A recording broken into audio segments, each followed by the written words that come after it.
Assalamualaikum warahmatullahi wabarakatuh. Salam rahayu-rahayu buat saudaraku sekalian yang ada di mana saja.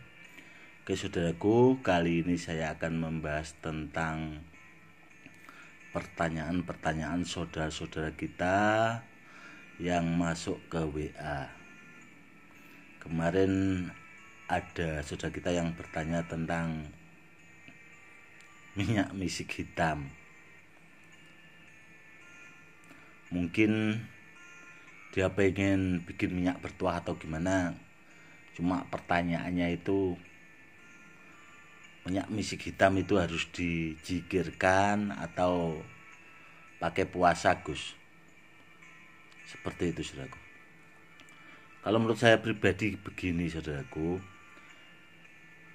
Kalau minyak misik itu kan tergantung, kalau digunakan buat benda bertuah ya cukup dioleskan saja, saudaraku.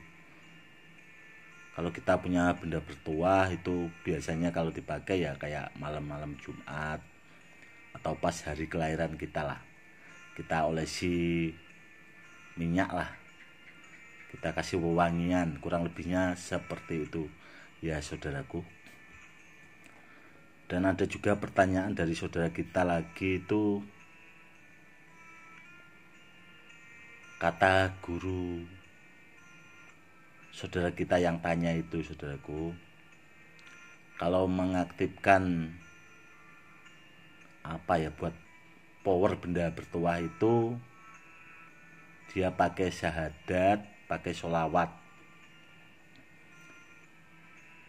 Kalau menurut saya pribadi tidak seperti itu, saudaraku. Kalau kita sudah menggunakan syahadat atau sholawat, kita tidak perlu pakai benda bertuah, saudaraku. Karena apa? Karena tidak jalurnya, yang ditakutkan nanti salah kaprah dan bisa mengakibatkan orang yang mengamalkan itu tidak pas bahasanya, saudaraku. Karena apa ya? Karena tidak jalurnya, saudaraku. Kalau pengen bisa mengaktifkan benda bertuah itu harus belajar, dan ilmunya sangat langka sekali, saudaraku. Tidak sembarangan orang yang bisa. Tidak hanya sekedar menggunakan amalan, dia tidak bakal aktif, saudaraku, kalau kita sekedar menggunakan amalan. Itu ada ilmunya khusus. Kalau kepengen bisa harus belajar, dan belajarnya tidak mudah, saudaraku. Belum tentu kalau ada orang belajar itu yang punya ilmu pengaktif kodam itu mau mengajarkan, karena ilmu itu sangat langka sekali. Dan kalau salah digunakan itu sangat bahaya. Karena apa? Karena bisa buat mengosongkan benda bertuah dan juga bisa buat mengaktifkan. Yang ditakutkan itu, saudaraku, kalau digunakan salah kaprah atau salah digunakan lah yang tidak baik, itu akan merugikan orang lain, saudaraku. Seperti itu, saudaraku. Jadi makanya kalau buat mengaktifkan benda bertuah itu tidak diajarkan ke sembarang orang, karena di situ, saudaraku. Tapi kan ada orang-orang yang penasaran, mungkin punya kemampuan sedikit, itu udah kepengen bisa, cuma caranya kurang pas. Orang belajar ilmu yang seperti itu, kita itu harus pintar-pintar, saudaraku. Turunkanlah egomu, maka ilmumu akan bertambah. Dengan belajar kita akan maju, kita akan jadi lebih tahu dan paham.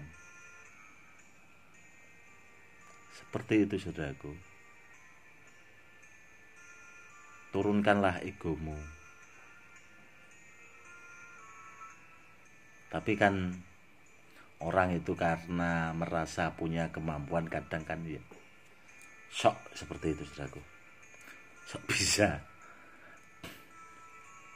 Seperti itu ya saudaraku. Kalau pengen belajar atau pengen tahu ilmu pengaktif kodam, maka belajarlah, ditelepon atau didatangi langsung. Nanti bisa dikonsultasikan langsung bagaimana caranya dan apa bahasanya persyaratannya agar kita bisa punya ilmu seperti itu. Karena saya sendiri aja saudaraku, ilmu itu tidak saya ajarkan ke sembarang orang. Karena yang ditakutkan itu tadi, salah kaprah. Takutnya salah digunakan, mengakibatkan hal-hal yang tidak baik.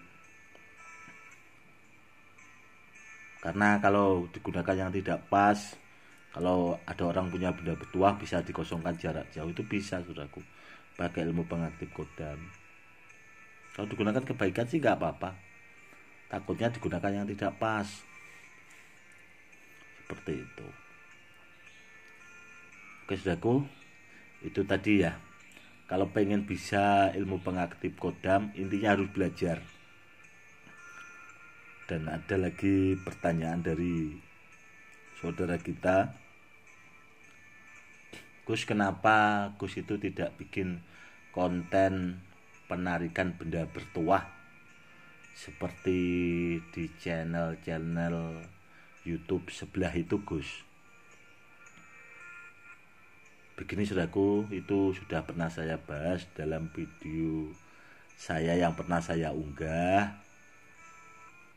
Kenapa saya tidak bikin konten penarikan benda bertuah seperti kayak di channel-channel YouTube yang lainnya saudaraku? Karena kalau saya narik benda bertuah, benda peninggalan yang kuno dari orang-orang dahulu itu, saya simple saudaraku. Kalau narik itu simple.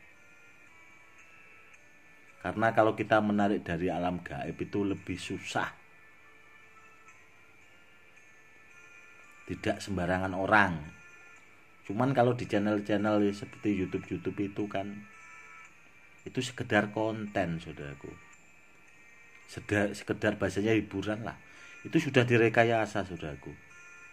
Dan 99 yang keluar barangnya palsu. Itu 99 yang keluar barangnya palsu. Penarian yang model seperti di channel-channel YouTube itu. Karena apa? Karena yang aslinya itu susah saudaraku.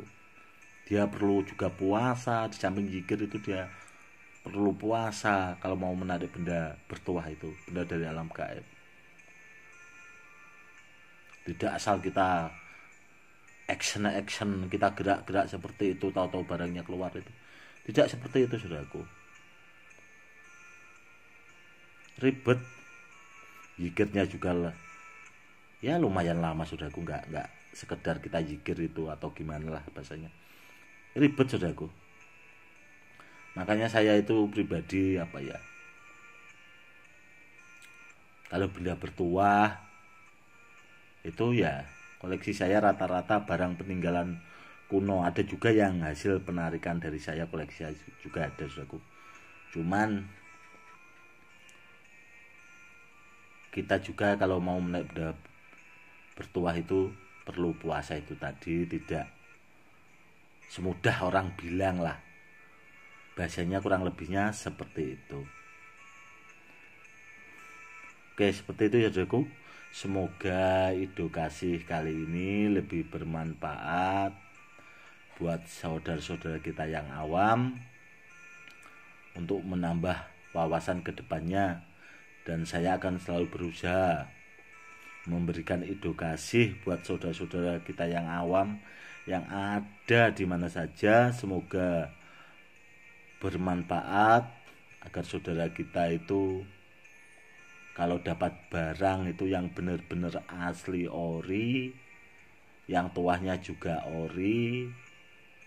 Jadi biar kedepannya saudara-saudara kita yang awam itu tidak kecewa kalau dapat barang yang benar. Seperti itu saudaraku. Oke saudaraku, mungkin cukup sekian dulu Salam rahayu, salam hormat saya Gus Edi. Waalaikumsalam warahmatullahi wabarakatuh.